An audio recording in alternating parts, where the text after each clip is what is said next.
everybody. My name is Patrick Coughlin from TruSTAR Technology. I'm joined today by several members of my panel. We've got Karl Sigler, who's the Threat Intel Manager at Trustwave. We have Justin Fier, who's the Director for Cyber Intelligence and Analysis at Darktrace. We have Casey Ellis there on the end, who's the founder and CTO of Bugcrowd.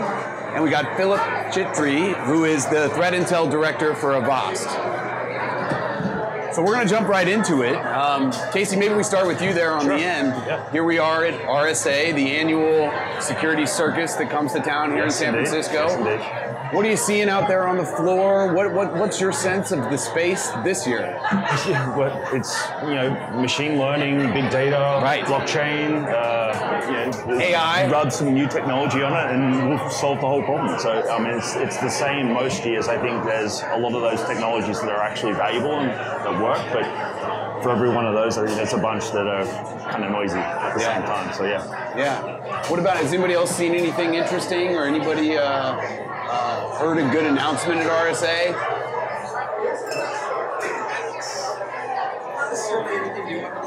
Yeah. Not necessarily anything new under the sun. A lot of new acronyms, a lot of new buzzwords. But I think really the end message of basic best practices and securing large infrastructure, it just never changes year after year. Yeah. Are we getting better? Justin, what do you think? How long have you been coming to RSA? A couple years now. Are we getting better is a trick question, because if you look at the news, we're still getting breached by all those same things. So I do question, are we actually learning from our mistakes, or are we just repackaging and rebundling? And the same mistakes are going to happen 3 more years from now. So I am happy to see AI or machine learning being used and adopted by more companies, especially since that's what Darktrace does. So, a lot of naysayers were very much against it in the last few years, and it's finally becoming more of a mainstream approach. So I'm happy to see that. How do you see, maybe just to stay on this for a second, how do you see how the bad guys are using AI and machine learning, and how has that changed the threat? So it's not necessarily that they're putting machine learning into the malware. I mean, machine learning can be used a lot of different ways. So weaponizing data, let's take the Equifax breach, for instance. That's a lot of data. You got to go through that data, categorize it, and find a way to monetize it. So machine learning could be used to weaponize it. We have started to see very subtle signs of machine learning being wrapped into malware. So malware that just sits there and learns and watches before it actually makes its stuff move. So I think you'd be foolish to think the attackers aren't using machine learning and AI already. It's just a matter of time before they kind of outpace us. Philip, I'm curious, what do you think about the whole AI, machine learning, and as it relates to what the good guys can and should be doing, and maybe what the bad guys are doing? So reality is the good guys are already using it for many years, right? I mean, look at our example. We are using the machine learning and AI for the last couple of years, and that's actually powering like 99% of our engines or any antivirus engines as of today. But what the bad guys are actually trying to do, and what we see is being exploited by them, is find the small loopholes which cannot be covered by the AI systems. So what is going on is that you have a big clusters of the data classified somehow by the machine learning or artificial intelligence, and then the bad guys and attackers are trying to find the small breaches in between each of those categories, how to find the loophole inside of the network, inside of the company, inside of any data eventually. I'm curious there, Casey. So how much of this is really about machine learning and artificial intelligence if you've got gaping vulnerabilities, on your internet-facing web page, or in your web apps? Yeah, no, definitely. And I think Karl said it well, just in terms of getting the basics right. One of the challenges that I see in terms of how products are being taken out to market is, we focus on things like APT, which to me is like the equivalent of trying to cure cancer while we also forget to wash our hands after we use the restroom, right? So it's like, okay, yes, that's important, but let's do the basic stuff first. And where I think machine learning and AI and some of those technologies really do come into play is making security easier and insecurity more obvious for that goal of doing the simple stuff well. So, And I just want to add, just to dumb it down for everybody, machine learning is really just a smarter way of going through massive data sets. So forget what the movies have told you, forget Total Recall, it's just a smarter way to look through all the data that we've been collecting for the last 5 years. Right. Because big data was the buzzword of yesterday, so now we have to have a way to go through all of it. Now we can do something with it. It's a great point. Absolutely. That's a great point. I would just add to that I think that sort of a new model of threat exchange and threat sharing, which 5 years ago companies weren't sharing anything with each other; they're just keeping it as their secret sauce. We're ending up with larger data sets every single day with these programs that really that machine learning is the only way to actually be able to use it and make it useful for security. Yeah, you mentioned threat sharing and intel sharing. I'm curious, where are you seeing that work, or how has that changed? Maybe in what industries? Is it public-private, private-public?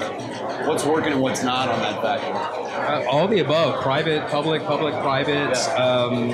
Really, organizations are discovering that it's helpful to them to enter into these exchanges and these partnerships. I think that any single organization has such a microscopic view of the security ecosystem as a whole. Once you start sharing with other organizations and you see what they're seeing, suddenly your entire perception changes on maybe what controls you put in place, how you prioritize your protection. It's been tremendous. I think it's really been beneficial to the good guys in general. And if I might add to this, basically, if you don't have a chance to see a lot of data and you don't have a lot of inputs, so for example, we have like 400 million users. So we actually see a lot of this going on globally, and that helps you to identify what's going on. But if you are a smaller company, you're really relying on more often on the other data sources and other threat intelligence to kind of combine all the necessary inputs into your engines to build something which can protect your users. So you are actually dependent on collecting the data from elsewhere you can. And I'd say as well, we're seeing the same thing that has been trying to happen and is now starting to happen in threat sharing with vulnerabilities as well. Like the whole trend around vulnerability disclosure, and going out and saying, okay, this is not dirty laundry anymore. Like they happen. This is something that is a function of building systems. Sometimes there's mistakes and they cause vulnerabilities. All right, let's learn from that, share that learning, and as a corpus, as an internet, get better as a result. So the normalization of that, I think I've seen that in my industry on the vuln side happen pretty rapidly over the past couple of years. It's a double-edged sword though a bit, because it is. You see, I read somewhere there was an order of magnitude change in like the number of CVEs that have been posted out, right? And so now organizations that want to be doing threat intelligence are talking about intelligence, they're talking about AI or machine learning, but they aren't patching their system, right? So how do you, maybe we can start with you, Justin. I know Darktrace has been leading the way a bit in bringing some of these cutting edge technologies into organizations, but how do you talk to them about hygiene? And how do you prioritize what to do first? There's no black or white answer to it. I mean, the sad truth is the bad guys are getting in through really low-hanging fruit. It's not exactly sexy attacks, It's not even APTs or nation state most of the time. It's a very low-level vulnerability, like you said, lack of patching or stuff like that. So I don't really think there is a black or white answer to it. Unfortunately, it's a culture thing, and I think organizations just have to learn the hard way. Sadly, I run into it a lot where a lot of teams say until they get a major breach, they're not going to do anything about it. So I don't think that's the right approach, but I'm starting to see that trend across a lot of the teams we work with. What do you think, Karl, why do you think that is? Is it because they don't have there still isn't that board level support or vision, or why does that happen? I think there's still a mentality, if it's not broke, don't fix it. They're not seeing anything broken per se. They're reactionary. Exactly. They're reactionary, they're not proactive. And I think a bigger problem for a lot of these organizations is a people problem. We're talking about all this flashy technology and all the security protections we can put in place. But especially for smaller organizations, small business, medium business, it's really the biggest problem they have is getting talented people in place that can actually configure the security correctly and implement it correctly. I think that's the biggest obstacle they face right now. One thing I'd like to add about the talent shortage, we keep talking about it, and I keep seeing the number growing and growing and growing. By 2020, it's going to be doomsday, and we're all just doomed. Unfilled jobs. One thing, though, I think we should be talking about is how to solve the problem. Yeah. And that starts with the software companies like us designing tools that can be used by the junior level analysts as well as the senior level analysts. And as a company, we've actually done that. We designed our tool to be used by everyone. And we specifically hired about 40% of our analytical team right out of college with no experience whatsoever. And they're proving to be some of our most valuable assets. So I think the problem starts with us, the vendors, and I think we can really make a difference solving that. That's great. I'm curious, go ahead. I would just love to say that what I feel is missing the most is actually the education of the end consumer at the very, very beginning, because what is happening is that people actually are not aware of the threats they could be facing that is kind of promoting into their jobs and daily lives of what they're doing. So unless you are the software company, where the most of the positions, or maybe hardware company, are basically kept on, on the devices, laptops and computers, you are not really taking care of them properly. And to be honest, like if you talk to your parents, for example, they don't know what to do, right? How to protect themselves while they are online. And that's where the companies like all of us could actually step in and start educating all those people. So the next generation of the humans, let's say, or people will be educated enough that they know what to do, how to follow up the certain security rules while they are online, and that would help to improve entire security space. So. I was actually going to add, like, going back to the first question, I gave a bit of a glib answer to it, but that's something that I have seen as a trend this year that's continued from last year to a degree, but the whole idea of a focus on how do you make human creativity and human decision-making more efficient within security. Because ultimately, we're talking about a bunch of fuzzy stuff here, right? Like, it's humans that create attack surface, it's humans that are incentivized to attack it. Okay, machines and like the different tools that we've had over the years are point solutions that can help, but ultimately there's still human decisions that need to be made to reduce that risk over time. So this whole idea of like how do we add leverage to the scarce resources that we have available and go forward. The fact that there's a focus returning to that in the market, I'm pretty happy to see that. So would you, when you think about, there's all this discussion about automation, obviously, and security to solve that, but then there's the other side of that, which is augmentation of the human, right? And what I'm hearing you say is that the human's not going anywhere, and as long as there's a human on the other side, there's a you're going to have humans on the other side. There's a misconception that automation is going to replace the entire SOC. Not at all. It's just going to allow the SOC to work smarter and be more efficient. I think that's really the important. I think that misconception got a lot of traction for a period of time. Like there was a season in the market where, if we just buy a box that does a thing, our problem's suddenly solved. But no, if no one's driving it or if no one's responding to it, then it won't do that. So, how will the roles of the humans? So, I mean, Bugcrowd's a great example, but how there are different roles now in an organization that maybe didn't exist 10 years ago. Managing a bug bounty program, right, was not something that people did 10 years ago. For sure. So what are the new roles that are evolving in security organizations today? What are some that you guys think about are coming down the road in the next 5 to 10 years? Probably my favorite one is the role of the internal evangelist. Because I think the thing that organizations are realizing is that security is not just the job of the security team. Does that make sense? Right. It's this whole idea of, that's the first point of defense, the first point of triage and understanding of where changes need to be made. But then how do you educate the rest of the organization to prevent the problem in the first place? So that whole idea of here are the champions that we're bringing into the business to evangelize internally, that's a cool trend. And I would also add that I think the mandate of the security teams changed drastically. In the past, you could argue that it was just their job to protect the desktop and the server. I would argue in this day and age, it's anything with an IP address that they have to protect. And we already just talked about the skills shortage, so how do I throw that many other devices on top of that when sadly we still have people clicking the links and dealing with ransomware? What do you think there? It's actually a great example, Justin. So since you kind of start to play a role with the IoT, that's where it's going right now. So last 5 years, 5 years ago, everybody was focusing cell phone and a PC to get it protected. But they don't realize today that, okay, we maybe solve that problem, but we have a printer, we have a camera, and we have all the other attached devices, and how are we actually going to protect them? And, for the small businesses, which they cannot afford the, high price enterprise solutions, let's say, it's a big trouble as of today. So.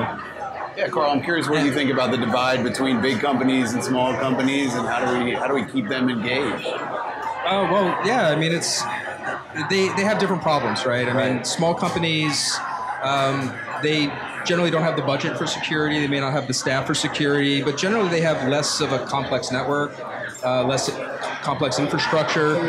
They can move faster. They're more agile. They can make decisions quicker. They can allocate budget if they need to. While if you have larger organizations, they have the budget, they have the team, but they're globally disparate. They're across the board. It's more complex to actually get actions triggered properly.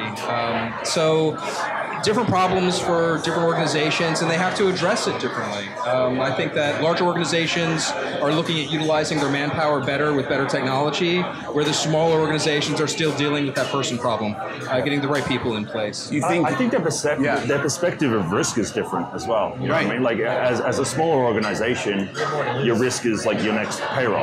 You have more to lose. Are you becoming more, not to spread the FUD here, but are you becoming more of a target because of things like, in the past, the big guys were the targets, the banks, the financial services, IP, whatever it was. But in the age of ransomware, where it's kind of monetizing attacks in different ways for bad guys, they have more to lose, but are they becoming more of a target, or is that FUD? I wouldn't say they're becoming more of a target. Yeah. The irony is I actually enjoy working with the smaller companies more because they're hungrier, they move faster, Scrappy. they're real aggressive. Like you said, the big companies are so complex that sometimes it's really hard to break through, the mindset, maybe the bad practices that they've grown accustomed to. Right. And it's sometimes harder to introduce new technologies and new thoughts.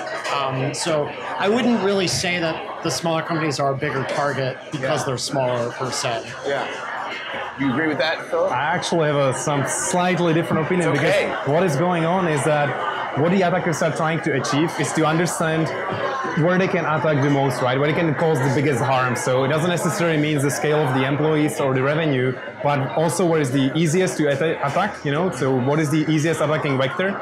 And, where I can actually breach massively. So if they could find out that smaller companies are most likely using freemium solutions for, let's say, Adobe Reader or reading PDF files, and they find a vulnerability over there, they are going to deploy it to as many companies they can kind of achieve, right? On the other side, the enterprise business, if they find the same or different vulnerability with the enterprise solution, they will just go and execute over there. So I kind of feel that this could go left to right based on what are these most trendy vulnerabilities and what the attackers can actually discover at the 0 day, let's say, So when they actually find out there's a problem. As another example there, I think ransomware has made, like the ransomware business model, has made attacking small businesses economically rational, right? Past didn't make sense. So, does that make them a bigger target? Are they targeted more now? I wouldn't go that far, but I do think, there's more bad stuff going down in that part of the market than there was before. In case of the ransomware, first thing, there is a bigger chance that the smaller companies are actually not having a backup, so they are willing to pay, which the enterprise is mostly having some sort of backup and they can roll back at least to kind of save the systems, right? Okay. So I think that's a couple of questions on that. The first one I think is, we talked about threat sharing, we talk about how sort of the targets are diversifying. We used to think about companies in terms of sectors, right? And there's these kinds of attacks that affect the healthcare sector. There's these kinds that affect financial services. Is that still relevant? Is thinking about sectors still? Are the bad guys thinking about sectors when they're deploying those kinds of attacks and looking for vulnerabilities? Maybe we start, Karl, here with how do you think about segmenting customers? Yeah, I mean, to a certain extent, I think that's true. I think that criminals will pick specific verticals or sectors that they think they can get the most bang for their buck on. A lot of financial sector businesses, there's a lot of money to be gained there, but there's also a lot more security maturity a lot of times. Maybe not so much in healthcare.